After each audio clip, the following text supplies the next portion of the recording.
Vamos a dar inicio a nuestro tema del día de hoy. Muchas gracias por la puntualidad.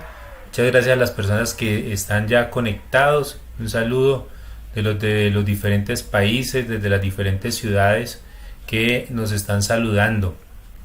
Bueno, para quienes no me conocen, ya hemos estado en varias charlas por este espacio. Mi nombre es Mauricio Montoya Benítez, yo soy médico experto en podología, médico podólogo. Soy miembro de la Federación Diabetológica de Colombia, donde hice un curso en pie diabético, y miembro de la Sociedad Internacional de Podología. Y en la Sociedad de Podología, en donde ustedes están conectados, soy el coordinador académico, y entonces participo en las publicaciones que hacemos de manera semanal. Tenemos un live mensual, bueno, semanalmente. Uno del equipo está presentando un tema distinto para tratar de complementar información, traer temas de interés, traer temas relevantes para todos, donde todos podamos interactuar y donde todos podamos ir participando y aprendiendo. Recuerden que el chat en Facebook, en las páginas de Facebook de los diferentes grupos, estamos también atentos a sus inquietudes. Si hay algún caso, si hay alguna situación, por ahí nos pueden indagar, y con el apoyo de Nayiber pues estamos pendientes de ustedes y poderles ir resolviendo las inquietudes en la medida que se vayan planteando. Sin más preámbulos, entonces, ¿qué vamos a ver hoy? Hoy vamos a ver la definición de obesidad. Hoy tenemos un tema que es bastante relevante y bastante importante en nuestra práctica. Entonces vamos a hablar primero de la definición de obesidad, de la epidemiología. Vamos a hablar de esos síntomas que aparecen en el sobrepeso y en la obesidad, y luego vamos a desencadenar en cómo afecta ese sobrepeso y esos síntomas, cómo afectan nuestros pies, cuáles son las afectaciones más comunes, y desde la podología cómo podemos intervenir a los pacientes obesos, a los pacientes con sobrepeso, teniendo en cuenta aquellas patologías. ¿Listo? Entonces, con base en este derrotero vamos a dar inicio. Y antes de leer esta primera diapositiva con la definición, quiero hacer caer en cuenta, y el tema lo estamos proponiendo desde que pues los que somos médicos hacemos parte como el proceso de atención en salud, pero quienes no son médicos y están dedicados a la podología y se están formando y se están capacitando, tienen que hacer conciencia y tienen que saber que también hacen parte de este sistema, ¿cierto? Hacen parte del proceso de atención de un paciente. En muchos de nuestros países o en muchas partes, el podólogo puede ser la primera o la puerta de entrada para una persona hacia su sistema de salud, ¿sí? El podólogo puede ser esa primera persona cercana al proceso, a un proceso o a una atención en salud, donde un paciente acude muchas veces o no tienen acceso, o hay dificultades en su sistema de salud, o simplemente el paciente no desea o no conoce o no quisiera asistir al médico, pero entonces va al podólogo porque él tiene alguna de las afecciones, y es un punto de oro fundamental que, si nosotros nos sentimos parte de este proceso, vamos a poderlo aprovechar en favor de nuestro paciente para que mejore en su atención en salud. Entonces, teniendo en cuenta eso y teniendo en cuenta que somos parte de ese proceso de atención, que a veces somos la única persona dentro del área de la salud al que el paciente acude, o por lo menos somos la puerta de entrada, qué importante es que podamos hacer una evaluación integral de nuestros pacientes. Y dentro de esa evaluación integral, como dice ahí en la diapositiva, nos podemos enfrentar a lo que la Organización Mundial de la Salud ha definido como la epidemia del siglo XXI, y esa es la obesidad. Entonces, la OMS define la obesidad como la acumulación anormal o excesiva de grasa que puede ser perjudicial para la salud, ¿sí? Ese es el término y esa es la condición. Entonces, esa acumulación excesiva de grasa que va a empezar a afectar la salud de las personas, empezando por la movilidad y luego llegando a otro tipo a desarrollar otras patologías crónicas que afectan de manera importante. Vamos a ver ahorita unas cifras que son bastante llamativas, y por eso queríamos como hacer énfasis en este proceso, que nosotros nos familiaricemos, conozcamos un poco del tema. Si ya sabemos, generemos mayor conciencia y lo hablemos con nuestros pacientes. Es muy frecuente hoy por hoy que nuestros pacientes acudan a nuestra consulta, a nuestra atención, por alguna patología, pero detrás de eso hay una obesidad que puede o no estar relacionada, y esa es nuestra tarea, de saber si se relaciona o no con el motivo de consulta del paciente a nuestro área de podología. La siguiente diapositiva, seguimos hablando de la definición. Entonces dice que el sobrepeso y la obesidad son factores de riesgo para enfermedades crónicas. Entonces ya dijimos que la obesidad es esa acumulación de grasa que puede ser perjudicial para la salud. ¿Y por qué es perjudicial para la salud? Porque se determina como un factor de riesgo para enfermedades crónicas. ¿Qué tipo de enfermedades crónicas? La diabetes, ¿cierto? La diabetes mellitus. Entonces todos hablamos del pie diabético, pero entonces el pie diabético, ¿de dónde sale? Primero el paciente tiene que ser diabético, ¿sí? Y para ser diabético, entonces uno de los factores puede ser el sobrepeso. Si nosotros intervenimos desde ahí o le hacemos caer en cuenta al paciente, lo diagnosticamos, lo orientamos fácilmente, entonces podemos empezar a evitar estas enfermedades. La otra condición de salud crónica importante es la enfermedad cardiovascular, y la obesidad está relacionada inclusive con aparición de cáncer, de diferentes cáncer en los pacientes. No sé en sus países, pero en Colombia el tema del cáncer está disparadísimo, ¿sí? Hay muchos diagnósticos de cáncer, cada vez hay pacientes más jóvenes con cáncer, ¿sí? Cáncer de mama, cáncer de estómago, cáncer de colon, cáncer de próstata en los hombres. Son cáncer que están muy arraigados y frecuentemente diagnosticados cada vez en pacientes más jóvenes. Entonces tener en cuenta esta condición. 3. El diagnóstico se hace muy fácil, ¿sí? El diagnóstico de sobrepeso, de obesidad, es muy sencillo. Primero, tener en cuenta la historia clínica, y en la historia clínica podemos indagar aquellos factores de riesgo, aquellos hábitos en los pacientes, desde la alimentación, desde el sedentarismo, el cambio de peso, el cambio de talla en la ropa, el cambio de talla en los zapatos, ¿sí? La segunda prueba es el examen físico. En algunos pacientes se hace muy evidente y muy notorio, ¿cierto? Porque tiene un abdomen prominente, porque tiene unos brazos muy grandes, porque usa una ropa extremadamente grande para poder que se acomode a su cuerpo. Entonces esos pacientes sencillamente, desde verlos y ver cómo caminan, sabemos que vienen con un problema de sobrepeso y obesidad.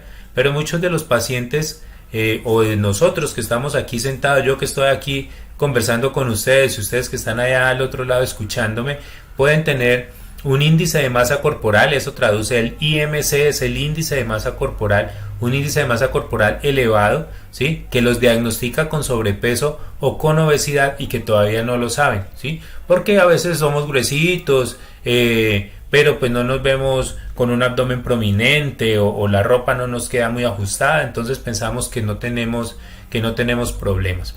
Entonces, identificar ese índice de masa corporal en los pacientes es completamente fundamental para poder identificar el sobrepeso y la obesidad. ¿Y cómo se diagnostica el índice de masa corporal? Pues muy sencillo, es una fórmula que ustedes pueden aplicar, y los invito a que cada uno se aplique esta fórmula en este momento y se tomen estos 2 minutos para que podamos tomarnos el índice de masa corporal. ¿Cómo se hace? Sabiendo su peso en kilogramos, ¿sí? Peso en kilogramos es la fórmula que tenemos, que manejamos desde Colombia, el peso en kilogramos, y la talla en metros, ¿sí? Entonces, la talla en metros cuadrados, y la fórmula es el peso en kilogramos sobre la talla al cuadrado. Les doy mi ejemplo. Yo mido 1,77, ¿sí? Yo mido 1,77. Si mido 1,77 al cuadrado, 1.77 por 1.77, eso me da 3.1. Y resulta que yo peso 86 kilos. Entonces, la fórmula para sacar mi índice de masa corporal sería el peso, que son 86 kilos, dividido en 3.1, que les dije, que sería la talla al cuadrado, y mi índice de masa corporal sería de 27, ¿sí? ¿Qué significa un índice de masa corporal de 27?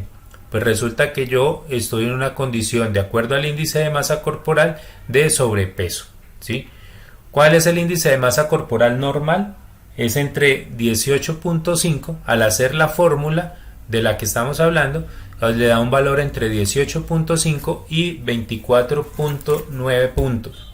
Si le da entre 18.5 y 24.9, quiere decir que usted tiene un peso normal, ¿sí? Que el índice de masa corporal es normal y usted tiene un peso adecuado para su talla.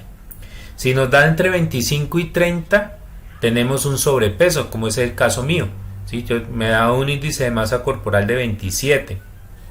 Y por encima de 30 estamos hablando de obesidad. Entonces, si usted le toma el índice de masa corporal a un paciente, que el índice de masa corporal lo toma a partir del peso y de la talla del paciente, le aplica la fórmula, y si le da un valor de 30 o más, ese paciente ya tiene un problema de obesidad.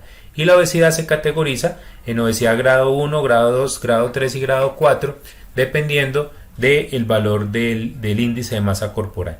Sin profundizar mucho en el tema de la clasificación y los índices, sí quiero dejarles ahí, y ojalá estén haciendo el cálculo. Pues me he quedado aquí un poquito en estos puntos, tratando de darles un poquito de tiempo para que hagan el cálculo al menos de su propio índice de masa corporal, y a partir de ahí guarden esa formulita para que la apliquen en sus pacientes, ¿sí? Entonces, a veces esos pacientes, vamos a ver ahorita algunas condiciones de salud al que usted ya le ha tratado, le generó, le dio el masaje, le colocó de pronto un ortésico plantar, lo mandó al ortopedista o el médico ya le formuló y ese paciente no mejora. Pues entonces devolvámonos un poquito y miremos si ese paciente resulta que la condición por la que no mejora es que tiene un índice de masa corporal elevado. Entonces tenemos enfrente un paciente con sobrepeso o con obesidad, y que eso puede ser una causa importante del por qué el paciente no tenga mejoría en su cuadro. Lo otro son unos exámenes de laboratorio, ¿cierto? Que como vimos ahorita, si la obesidad y el sobrepeso son factores de riesgo para estas enfermedades crónicas, pues entonces tenemos que entrar a descartarlas a través de unos exámenes de laboratorio. Para los médicos entonces será muy fácil formular o hacer la solicitud de las glicemias, del cuadro hemático, de un perfil lipídico para mirar el colesterol, los triglicéridos, toda una batería de exámenes que se hacen dentro de la atención en salud en medicina, para que podamos encaminar a este paciente e identificar algunas de sus condiciones que puedan estar enmarcadas ahí. Y ahí estamos haciendo mucho por la salud de nuestro paciente. La siguiente diapositiva. Entonces, hablando un poco de la epidemiología y de por qué la importancia y la relevancia del tema, vemos como que desde 1975 hasta el 2016 el número de obesos, Melquis ya hizo su fórmula, muchas gracias Melquis por compartirnos, ¿sí? Estamos más o menos en el mismo rango, estamos con sobrepeso, y qué bueno que todos y cada uno de ustedes lo vayan haciendo y se vayan identificando ahí. ¿Por qué? Porque cada vez hay más personas con obesidad, cada vez hay más personas con sobrepeso, ¿sí? Dice que en el 2016 más de 1.900 millones de adultos padecen de obesidad y de sobrepeso, ¿sí? Y que eso ha triplicado el número de personas que sufrían de sobrepeso hace 40 años y que hoy están padeciendo algunas de esas condiciones. Eso ha llevado a que haya más enfermedades crónicas, más patología, la expectativa de vida se ve afectada. Y no solo en los adultos, sino que un dato aún más preocupante y de alta relevancia que le da la Organización Mundial de la Salud es que 340 millones de esos obesos corresponden a niños y corresponden a adolescentes. Entonces la obesidad, que antes era una enfermedad de los adultos por sus malos hábitos de alimentación, porque entraban en sedentarismo, porque ya no hacían ningún tipo de actividad física y se sentaban o a trabajar o a ver pasar la vida, y empezaban a engordar o empezaban a comer a deshoras, a comer comida chatarra, a comer comida poco saludable. Ya vemos cómo cada vez los niños y los adolescentes están entrando en este estilo de vida, están adquiriendo estos hábitos de mala alimentación, de sedentarismo, de quietud, ¿sí? Y eso los está llevando a que participen de una manera muy importante en el tema de la obesidad. Entonces todos estos niños ya tienen riesgo de padecer una diabetes más temprano, de volverse hipertensos, hay gastritis en las pacientes y aún los niños empiezan a consultar también por patologías del pie como causa de la obesidad. Entonces esa es la importancia y del por qué queremos como hoy tratar este tema para que podamos hacer un abordaje integral de nuestros pacientes. Otro dato aún más importante es que la obesidad y el sobrepeso es responsable de como mínimo 2.8 millones de fallecimientos al año, ¿sí? La obesidad y el sobrepeso mata muchas personas y muchos de los pacientes que llegan a nuestro consultorio para buscar nuestra atención porque tienen alguna condición de salud, pues, y como les decía al principio, puede ser que sea el único contacto con el sistema de salud o con una red de salud que el paciente tenga acceso, la única fuente o el único contacto seamos nosotros y perdamos esa oportunidad de oro de orientar muy bien al paciente, de hacer un diagnóstico adecuado o por lo menos cercano y prender algunas alarmas, algunas alertas sobre la condición real de salud del paciente. ¿Sí? Continuamos. ¿Cuáles son entonces esos síntomas del sobrepeso? ¿Cierto?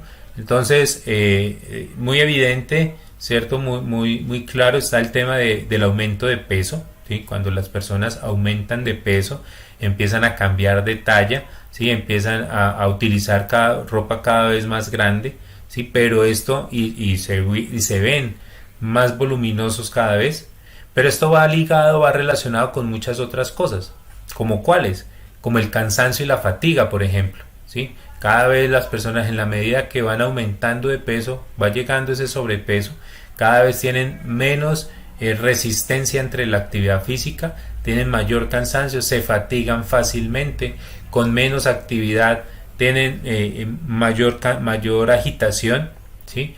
Eso también conlleva después a una sudoración excesiva.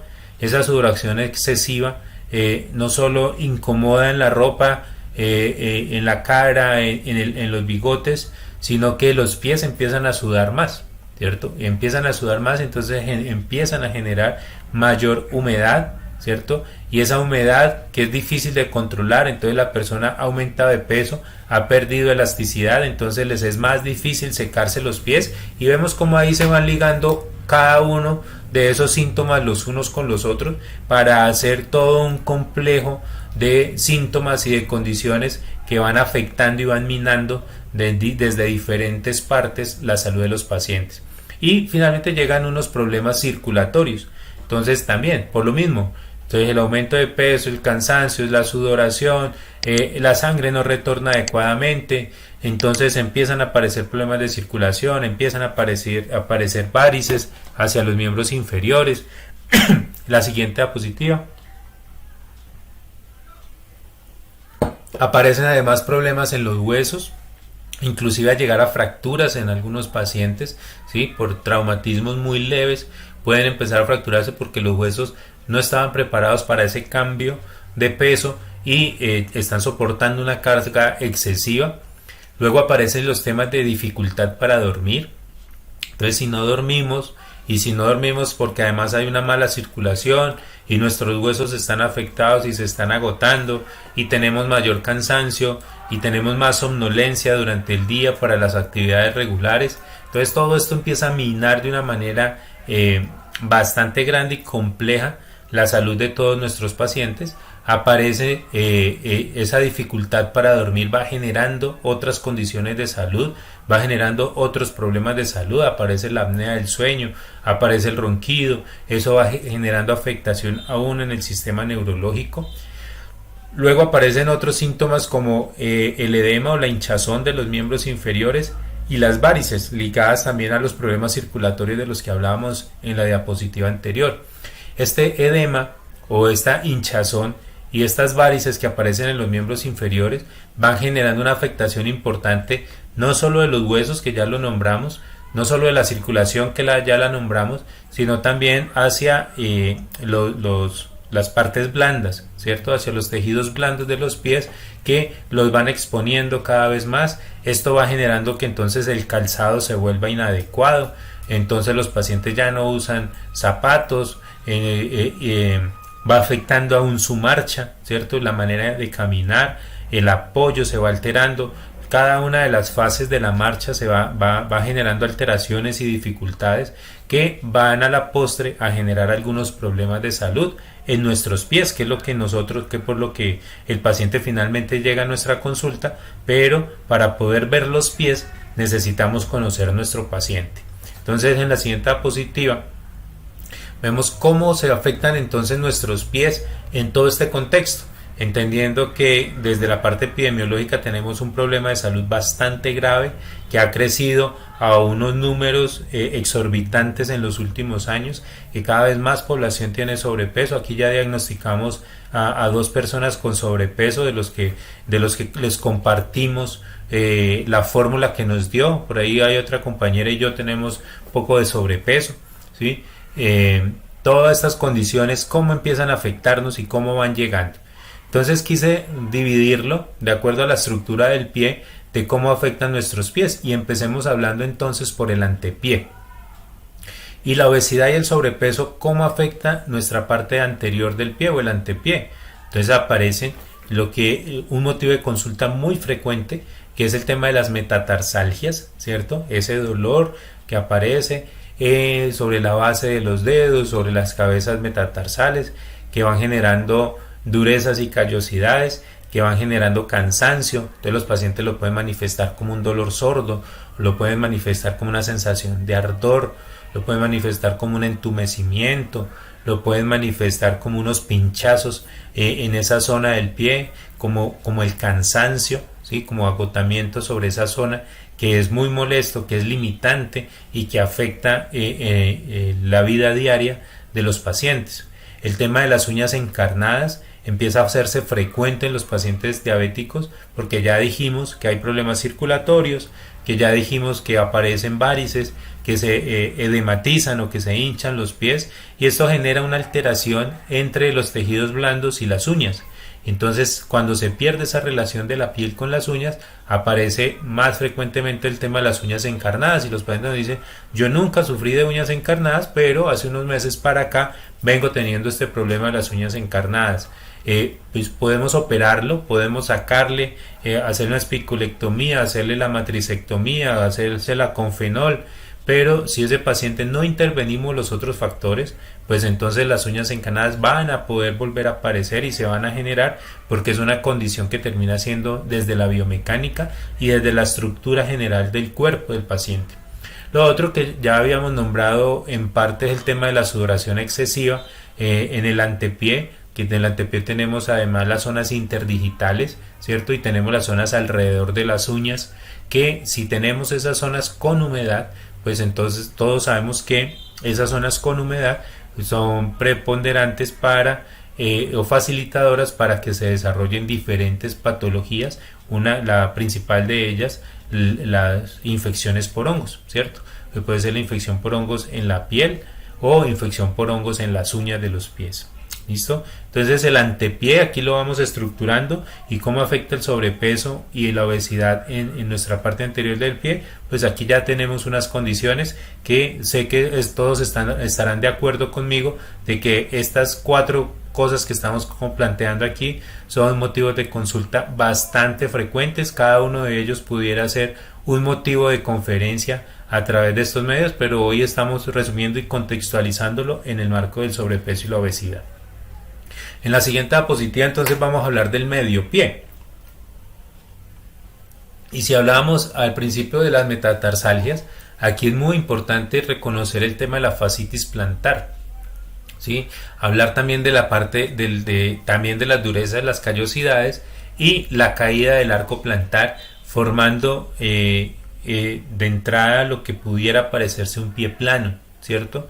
Entonces, como hay aumento en la grasa, hay edema o hinchazón de los miembros inferiores, ese arco plantar está teniendo una mayor presión, un mayor peso y puede empezar a generarse la caída del arco plantar. No solo el famoso pie de Charcot que se da en el diabético, sino en un paciente obeso el pie puede empezar a caerse y generando alteraciones en la marcha. Por eso la biomecánica del paciente se altera. Si alteramos la biomecánica y se cae nuestro arco plantar, entonces eso va a afectar nuestras rodillas y va a afectar aún las caderas y la columna vertebral del paciente, ¿sí? La fascitis plantar, que es una enfermedad bastante frecuente, un motivo de consulta muy frecuente. En los que tuvimos la oportunidad de participar en el congreso vimos la importancia y la relevancia que se le dio al tema de la fascitis plantar y de las maneras de intervenirlo. Entonces hay que tener contextualizado a nuestro paciente y poder identificar dentro de esas causas y dentro de esas condiciones cuál puede estar apareciendo y que pueda estar afectándose a partir del sobrepeso y la obesidad. Y finalmente en el retropié, en la siguiente, en el retropié tenemos también otras consecuencias de el sobrepeso y la obesidad. Entonces, como hemos hablado, que el paciente se cansa más, se fatiga más, por lo tanto va a perder movilidad, pierde la flexibilidad de sus articulaciones y de esa parte muscular y tendinosa. Entonces aparecen afectaciones como el espolón calcáneo, como una tendinitis aquiliana, ¿sí? Otra vez, los que tuvimos la posibilidad de estar en el congreso, veíamos cómo nos daban claridad frente a que el espolón calcáneo no es el que duele, ¿cierto? Puede ser una condición de salud, aparece y lo identificamos fácilmente a través de las radiografías o el dolor en la parte plantar o medial del talón de nuestros pacientes. El paciente lo manifiesta y siempre lo ha relacionado como una causa de dolor, pero nos decían y nos explicaban que el espolón calcáneo no es el que duele, que lo que duele es la consecuencia del espolón calcáneo al generar calcificación, al generar lesiones sobre la fascia plantar. Entonces el espolón calcáneo nos lleva a una fascitis plantar y la fascitis plantar es la que genera o es la causa de todos los síntomas y las condiciones y las molestias que nuestros pacientes estén manifestando. Pero el espolón calcáneo también hay que identificarlo, hay que buscarlo y hay que tratar de, relacionándolo con la fascitis plantar, de buscar la manera de intervenirlo y de trabajarlo. Y si el paciente no baja de peso, pues difícilmente vamos a tener una mejoría en estas condiciones. Entonces hay que ser muy claros y hay que entender, otra vez como lo decía ahorita, entender a nuestro paciente, conocer un poco de nuestro paciente para saber cuáles son las diferentes maneras y cómo se pueden intervenir. Otra en el retropié, como consecuencia del sobrepeso y la obesidad, pues aparecen las durezas, las callosidades, esas hiperkeratosis, sobre todo en la región del talón y en el borde del talón. Hemos visto cómo hay lesiones bastante importantes, bastante grandes. Recordemos que hablamos ahora también que por la hinchazón de los pies, por la afectación en la circulación, por la pérdida de movilidad, el paciente empieza a dejar de usar calzado, ¿cierto? Cada vez está en una chancla o está con el zapato, con el pie expuesto, ¿sí? O están usando zapatos de manera inadecuada o unos zapatos inadecuados para su pie, y eso genera entonces el roce, la fricción y la subsecuente hiperkeratosis hacia las regiones del talón, que pueden ser bastante molestas, no solo en el aspecto físico, sino desde dolor, desde alteraciones. Se empieza a agrietar la piel, ese agrietamiento genera dolor, genera sangrado, entonces genera humedad, y la humedad genera mayores infecciones. Las infecciones pueden generar problemas serios, y si tenemos un paciente obeso con enfermedades crónicas, pues tenemos una condición de salud bastante grave. Entonces ya hemos visto cómo la obesidad, el problema serio de obesidad, la epidemia del siglo XXI que definió la Organización Mundial de la Salud, esa epidemiología y esos datos tan importantes, y cómo todo eso, el índice de masa corporal que debemos medirnos todos y tenerlo en cuenta en nuestros pacientes, y eso cómo afecta desde el antepié, el retropié, el medio pie y el retropié de nosotros y de nuestros pacientes.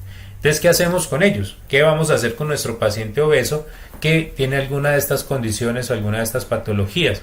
En la siguiente diapositiva, ¿cómo vamos a intervenir? Hay 3 intervenciones fundamentales que podemos hacer nosotros desde la podología en el paciente con obesidad. La primera de ellas son las medidas generales. Y esta es la invitación para que, y parte del objetivo de la charla es que conozcamos de esta condición, conozcamos de este proceso para que no nos quedemos solo en la crema o en formular el ortésico o hacer simplemente la quiropodia y despachar al paciente, sino que nosotros somos, como lo hemos dicho en repetidas ocasiones en otras conferencias, nosotros somos unos educadores en salud donde tenemos que empezar a intervenir en la salud de nuestros pacientes. Si hacemos una atención integral del paciente, las medidas generales son fundamentales y todos los pacientes que pasen por nuestras manos deben salir con unas recomendaciones del cuidado, unas recomendaciones de su vida general, de sus aspectos o unos hábitos de vida saludables, la alimentación, el ejercicio, qué tipo de actividad física, ¿sí? La correcta hidratación que tenemos ahí en la diapositiva, la correcta hidratación, cómo hidratarse, con qué hidratarse, qué debemos evitar, qué debemos promover, ¿cierto?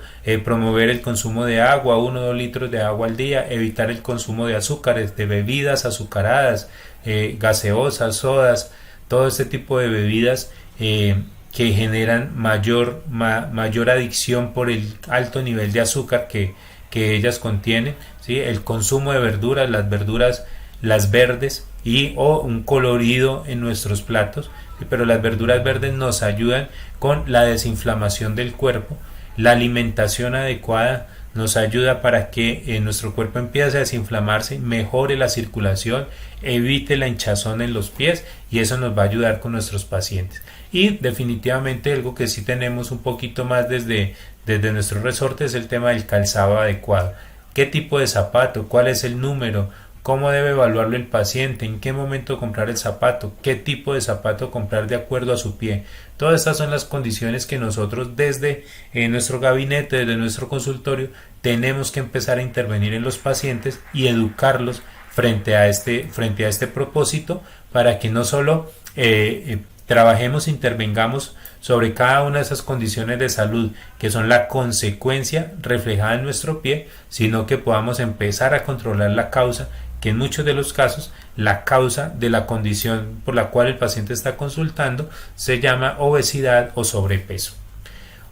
Yendo un poco más específicos en la siguiente diapositiva, hablamos de el estudio biomecánico de la pisada. Qué bueno que los pacientes obesos o con sobrepeso puedan tener un buen estudio biomecánico. Ya vimos que son sedentarios, ya vimos que se cansan, que tienen fatiga, que se hinchan sus pies, ya vimos que en el medio pie el arco plantar se afecta. Entonces, ¿cuál va a ser la manera? ¿Cómo vamos a buscar para que se conserven los arcos plantares, no solo el arco longitudinal, sino el arco transversal, ¿sí? ¿Cómo vamos a hacer para que el paciente se posicione un poco mejor, para que el paciente tenga una mejor pisada, para evitar esas zonas de callosidades, para evitar esas zonas de hiperkeratosis que posteriormente llevan a agrietamiento y todas las consecuencias que esto tiene sobre la piel? Entonces, un estudio biomecánico de la pisada va a ser bien importante y recomendárselo siempre a un paciente con sobrepeso para poder tratar de ir interviniendo e ir generando prevención sobre cada una de estas posibles causas. Recordemos las metatarsalgias, los callos, las uñas encarnadas, todas estas condiciones podrán ser intervenidas fácilmente si conocemos al detalle de una manera minuciosa la pisada de nuestro paciente para saber intervenir. Y lo otro es la intervención integral, que es la recomendación siempre, una intervención integral del paciente y realizar una quiropodia regular. Entonces, el paciente obeso con alguna de estas condiciones de salud, poderle invitar a que haga de manera regular su quiropodia, que nos visite regularmente, generar la confianza en el paciente, brindándole educación, brindándole información importante, valiosa y que para ellos puedan tener valor, va a hacer que nuestro paciente acuda y que podamos nosotros empezar a intervenir, apoyarnos con el resto del sistema de salud, sino nuestro resorte. Pero entonces poder decirle al paciente es que tienes un índice de masa corporal muy alto, tienes un problema de obesidad, esa obesidad te puede llevar a otras enfermedades crónicas, que yo no te voy a tratar, pero es necesario que pidas una cita con el médico en el sistema de salud, que vayas al ortopedista, que vayas al médico internista, que vayas al médico familiar. Cualquiera de estas condiciones, de acuerdo a la realidad que cada uno de nosotros tenemos en nuestros países y en nuestras ciudades, nos va a llevar a que podamos intervenir realmente, ¿cierto? Y que los pacientes no queden diciendo, no, es que fui por un callo y el podólogo nunca me lo resolvió, y pues que nunca lo resolvimos porque el problema era de la pisada, porque nunca buscamos la causa, porque no le ayudamos al paciente a educarse frente al problema de sobrepeso, que le va a mejorar las cargas y que va a mejorar la marcha del paciente para poder quitarle esa eloma o esa callosidad. Entonces vemos como todo este tratamiento, esta intervención integral es a donde nosotros tenemos que enfocarnos, ¿sí? De ir abriendo nuestra mente y nuestros conocimientos y saber cómo intervenimos cada vez de una mejor manera a nuestro paciente en las diferentes condiciones de salud. Entonces esto es, creo que ahí vamos terminando. Sí, ahí terminamos y creo que esto era lo que quería plantear el día de hoy. Esta era nuestra propuesta de charla y de tema para hoy, para dejarles a ustedes la inquietud sobre el tema de la obesidad, de cómo la obesidad afecta a nuestros pies y cómo desde la podología tenemos un papel fundamental e importante donde podemos intervenir de manera integral en nuestros pacientes. Muchas gracias. Entonces vamos a dar por terminada la transmisión. Muchísimas gracias a todos por la asistencia, gracias por la puntualidad, gracias por seguirnos, por favor. Quienes aún no nos siguen en redes sociales, por favor, ustedes saben que pues ahí nos pueden seguir y van a encontrar toda la información que nosotros estamos publicando cada semana. Contenido de interés para todos ustedes, que pues todos estamos acá alrededor de la podología porque es lo que nos gusta. Nos pueden encontrar en Instagram, YouTube, Facebook, en Google también nos encuentran, entonces cualquier cosa que necesiten, igual también ya todos tienen mi contacto, si necesitan algo, asesoría, preguntas, también lo pueden hacer por el interno conmigo, ¿vale? Hola Amparo Gómez, ¿cómo estás? No sé si ya te había saludado. Bueno, entonces doctor, muchísimas gracias por todo, feliz noche para todos.